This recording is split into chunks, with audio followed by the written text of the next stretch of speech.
tamaşaçılar və dəyərli izləyicilərimiz, hər birinizi Kisali televiziyasının efirindən salamlayıram. Bizimlə siyasi baxış verişini izləyirsiniz. Əziz tamaşaçılar, Almaniya və Qərb mediasının mövqeyi, beynəlxalq münasibətlərin gedişatı, Ermənistanın son təxribatları məsələsi, həmçinin Almaniya prezidentinin bölgəyə səfəri və Avropa İttifaqının sərhəddəki fəaliyyəti və diqqət mərkəzində olacaq. Studiyamızın qonağı ilə bu məsələyə aydınlıq gətirəcəyik. Bugünkü qonağımız politolog Aytan xanım Qurbanlıdır. Xoş gəldiniz Aytan xanım, xoş gördük sizi. Aytan xanım, bu günlərdə Almaniyanın Deutsche Welle platformasında Azərbaycan və Ermənistan arasındakı münaqişə ilə bağlı yayınlanmış sənədli filmdə ermənipərəst mövqe ortaya qoyulub. Almaniya və Qərb mediası bununla Cənubi Qafqazda sabitliyin, sülhün, təhlükəsizliyin formalaşmasına maneçilik törətməyə cəhd edir. Bu cür media manipulyasiyalarının qarşısını almaq üçün Azərbaycan hansı addımlar atmalıdır? Bu barədə fikirlərinizi öyrənmək istərdik. Buyurun. İkinci Qarabağ müharibəsindən bugünə qədər Azərbaycan sadəcə hərbi və siyasi platformada deyil, xüsusilə informasiya cəhətəsində kifayət qədər önəmli addımlar atdı. Burada təbii olaraq ilk öncə Cənab Prezidentin beynəlxalq media korporasiyalarına verdiyi birbaşa müsahibələri qeyd etməliyik ki, bunlar vasitəsilə Azərbaycana qarşı olan ittihamlar, əsassız yanaşmaların hər biri anlıca təqsir olunub və yetəri qədər faktlar artıq dünya ictimaiyyətinə təqdim olunub. Amma çox təəssüf olsun ki, hələ də media korporasiyaları tərəfindən dünya ictimaiyyətinin mürəyinin manipulyasiya olunması istiqamətində addımlar atılıb ki, sizin qeyd nüansda bununla bağlı kifayət qədər önəmli faktlardan biridir və sülh danışıqları ilə bağlı önəmli bir mərhələdə olduğumuz 17 bəndin 1700 üzrə razılıq əldə edildiyi bir mərhələdə Qərb media korporasiyalarının və siyasi mərkəzlərin hələ də prosesləri manipulyasiya etmək cəhdləri və sülhə zərbə vurmaq addımları düşünürəm ki, yenə də qlobal sistemin ikili standartlarının və ədalətsiz yanaşmalarının bir bariz nümunəsidir. Bu istiqamətdə təbii ki, bizim adekvat və operativ tədbirlərimiz davam edir. Ola biləcək istənilən manipulyativ məlumatları da əsassız iddialara qarşı Azərbaycanın müvafiq dövlət qurumları anlıca təqsir ilə bağlı bəyanatları paylaşır və eyni zamanda qarşı tərəfdən bu istiqamətdə real addımların atılması və Azərbaycanın ərazi bütövlüyünə, Azərbaycanın ədalətli mövqeyinə, daxili işlərinə qarışmamakla bağlı olan prinsipial yanaşmalarına hörmətlə yanaşılması tələb edilir. Almaniya prezidenti Frank-Walter Steinmeier Ermənistan və Azərbaycana ilk dəfə rəsmi səfərlər həyata keçirir.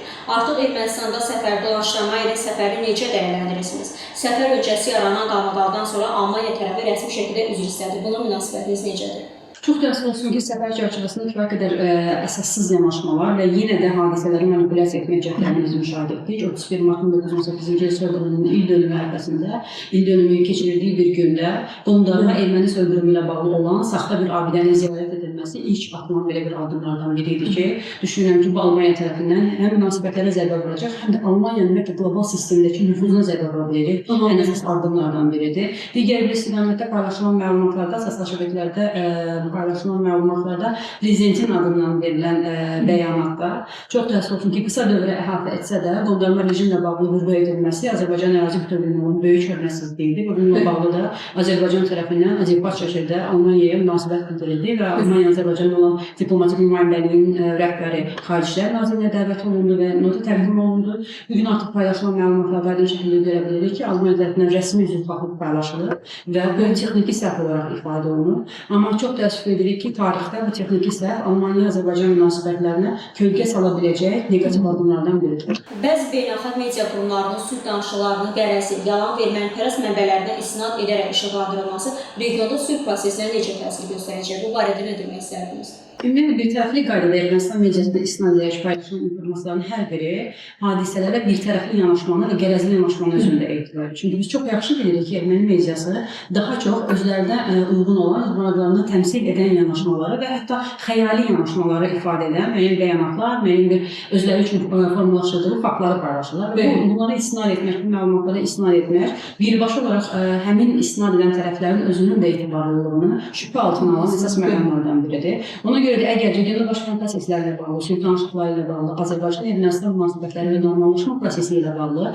həqiqi mövqe, ədalətli mövqe ortaya qoyulmağa çalışılırsa, hər iki tərəfin mövqeyi öyrənilməli, rəsmi paylaşılan informasiyalara istinad edilməlidir. Qərəzli olan və əsassız iddialara əsaslanan hər hansı bir media korporasiyalarının etibarlılığı sual altında olan media qurumlarının paylaşdığı informasiyalar Ermənistan tərəfindən düşünürəm ki, sadəcə dünya ictimaiyyətinin ictimaiyyət bunu normal şəkildə qəbul etmişdir. Bəli, onların fikirlərini manipulyasiya etmək xarakteridir. vətəndaşı bu günə qədər işləyib, çox təəssüf olsun ki, erməni yalanları dünya ictimaiyyətinin düşüncələrini və yanaşmalarını fərqli istiqamətə yönləndirə bilib. Amma 2-ci Qarabağ müharibəsindən sonra xüsusilə Azərbaycanın bu istiqamətdə atdığı addımlar, həm lobbiçilik fəaliyyətləri, diasporamızın kifayət təşkilatının olması, eyni zamanda informasiya cəbhəsində Azərbaycanın informasiya məkanında olan məlumatların operativ və adekvat şəkildə yayınlanması və bütün dünya ictimaiyyətinə çatdırılması üçün fərqli dillərdə məlumatların paylaşılması, düşünürəm ki, yerindəcə bütün ola biləcək yalan məlumatların təqsim olunması üçün kifayət önəmli addımlardır. Təbii ki, daha çox iş görülməlidir. Hər bir vətəndaşın üzərində bu istiqamətdə böyük bir məsuliyyət düşür.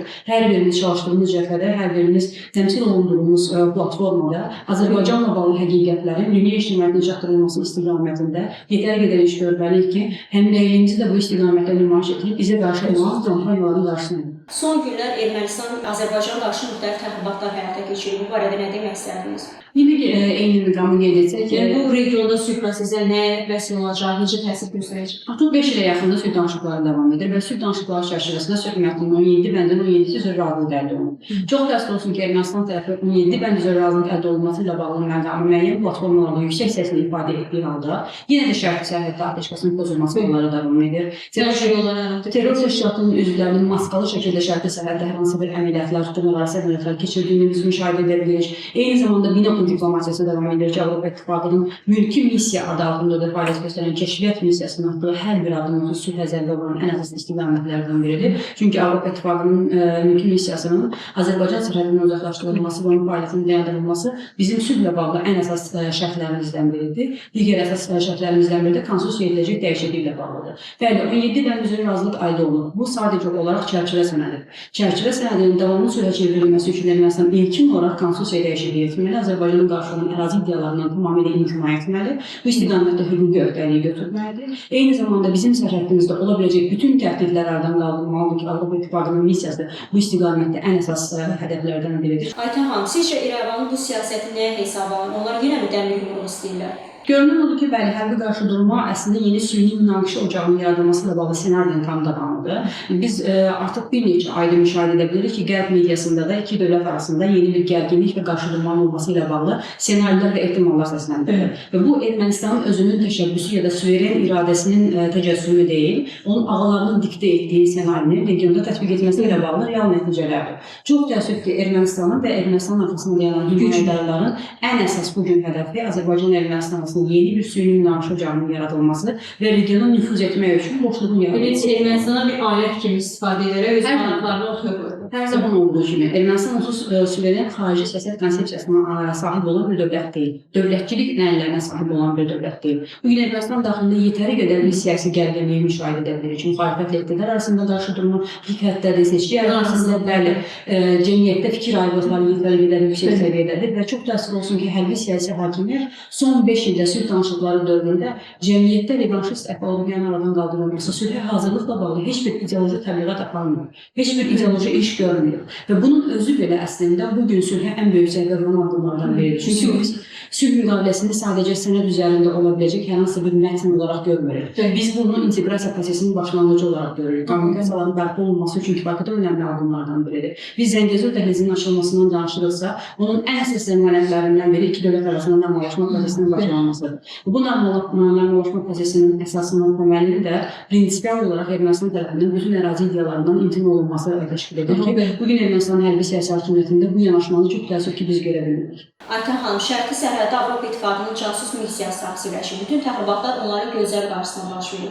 Bu barədə ümumi fikirlərinizi bilmək istərdim. Onlar fəaliyyət göstərdiyi dövrdən bu günə qədər, yəni Praqa sammitindən sonra onların yaranması ilə bağlı qərar qəbul edilib. Missiyanın Ermənistan arasında fəaliyyəti ilə bağlı, ötən ildə missiyanın fəaliyyətinin 2021-ci ilə qədər uzadılması ilə bağlı qərar qəbul edilib ki, bunun özü belə qeyri-qanuni, yəni onun legitim əsasları yoxdur. Əgər həmin missiyanın fəaliyyətinin yaradılmasında Azərbaycanın iştirakı var idisə, onun mandatının uzadılması ilə bağlı qərarda mütləq şəkildə Azərbaycanla məsləhətləşmələr əsasında həyata keçirilməlidir. Çünki biz diqqət edirik ki, Ermənistan ərazisində fəaliyyət göstərən dırnaqarası mülki missiya adı altında olan müşahidə missiyası ya da ki, kəşfiyyat missiyası birbaşa olaraq ancaq şərti sərhəddə Binakum diplomatiyasını həyata keçirir. Və onların yayınladığı hesabatlar ya da paylaşdıqları bəyanatların heç biri qərəzsiz və ya ədalətə əsaslanan yanaşma deyil. Əgər belə olsaydı, atəşkəsin pozulması ilə bağlı olan faktlar da həmin hesabatlar izahatlarda və məlumatlarda yayınlanır. Biz bu günə qədər Ermənistan tərəfindən sülhə zərbə vura biləcək addımlarla bağlı Avropa İttifaqının kəşfiyyat missiyasının hər hansısa bir formada bəyanat yayınladığını görməmişik. Bu o deməkdir ki, onların əsas məqsədi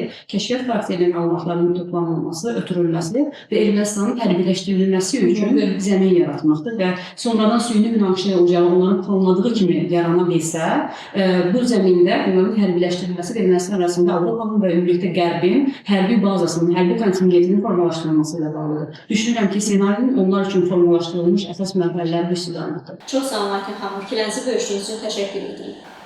Belə əziz tamaşaçılar və dəyərli izləyicilərimiz, bugünkü verilişimizin sonuna gəldik. Nəzərinizə çatdırmaq istərdik ki, studiyamızın bugünkü qonağı politolog Aytən xanım Qurbanova idi. Gələn görüşlərə.